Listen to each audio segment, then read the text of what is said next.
Hey guys, this is Trajan and I'm reviewing Green Lantern Earth 1 Volume 1. The quick non-spoiler version of this, I enjoyed it a lot. Don't feel like I wasted my money, which for me is like the big thing. I always review things based on if I think I wasted my money on it. This I definitely did not. I read it in about a day. It was a day and then into the morning of the next day. I loved it. I thought it was great. It's not a strict modernization of Green Lantern. It takes a lot of the mythos and completely changes it. I think it does a great job at it though, and I really recommend it to anybody. If you have a passing interest in Green Lantern, or even just the Earth 1 series, definitely pick this up. You will not be disappointed. It might not be the greatest thing in the world, but you definitely won't be disappointed. Now, for the spoiler version of this, there were things I liked and there were things I didn't like. There were some things I think I absolutely hated. There were some things I absolutely loved. So we're going to start with this. First, for the things I liked, the first thing is the guard. First of all, the Manhunters as bad guys I thought were great. They served great tension. They were very dangerous. They seemed dangerous. Whenever there was this idea that they can show up at any time, I really liked that. It really added to the tension of the story. You always felt like the main characters were in danger, even though they had this diminished, albeit but still great power. The other thing I really liked is that the Guardian ended up being the ultimate bad guy. He ended up being the big bad who tries to kind of manipulate Hal Jordan into destroying the battery. The Guardian created the Green Lanterns. He hates the Green Lanterns because of their autonomy. He doesn't like the fact that I think he doesn't like the fact that they became a police force of sorts. And I think they did a great job at kind of making him a Weasley type character. I thought it was also cool that Sinestro had a little cameo, but we saw that the Guardians created the Yellow Lanterns to be a more perfect version of the Green Lanterns, which I thought was very interesting, and will tie into Volume 2, obviously. Next, I really liked Hal as a jaded astronaut. I thought it was really cool. It was definitely something different. Hal Jordan has always been kind of commendable. He's always been very honorable. He's always been very... He's an Air Force pilot, and throughout his career, he always seems to be kind of the poster child for service. And in this, he's an astronaut. He used to work at NASA, but now he's completely jaded after NASA kind of sold out to private investors and began, instead of exploring, began militarizing. I really like that storyline, and I like the fact that you have this kind of beaten up Hal Jordan just doing space mining, and he hates it, but he still has this desire to go out and adventure, which is at the crux of this story. The next thing I really liked was that the ring doesn't choose you. It's completely different than the ring choosing you, which is in the main, is in the kind of the standard mythos. But there was one scene in particular where he goes to a planet and he asks, "Are there any lanterns from this planet?" One of the aliens says no, and he goes, "All right, here you go." And Kilowog says, "Are you see something along the lines of, are you sure that this person can wield this ring? Do you think they make a good Green Lantern?" And Hal Jordan says something along the lines of, "No, I don't know that, but we have to hope that they do, or that at least that they grow into it." I thought that was really cool. It adds this sort of faith in life. So Hal Jordan basically says, we aren't choosing the most perfect people for the Green Lantern Corps. It's kind of like the Green Lantern Corps is this ideal, and we're trying to meet it, even though we may not. We may fall short. I thought that was very poignant. I thought that was great.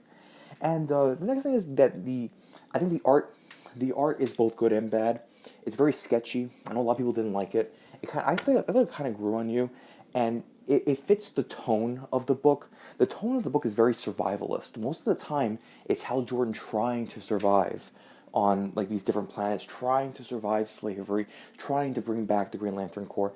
And I thought that the art really captured this kind of frantic tension that's in the book. I liked it a lot. I thought it really added to the whole experience, especially if you sit down and you read it in one or two sittings.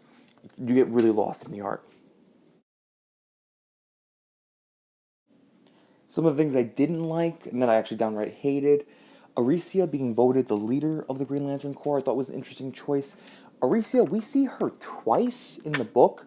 The first time is when they encounter her when they're looking for other Green Lanterns, and she kind of like is very militaristic, and she leads this other society. It's like hiding, and they basically throw out Kilowog and Hal Jordan completely. She just throws them out. And then we see her again later on, where all the Green Lanterns assemble to help fight the Manhunters, and we see her kind of leading. She's front and foremost in the splash page.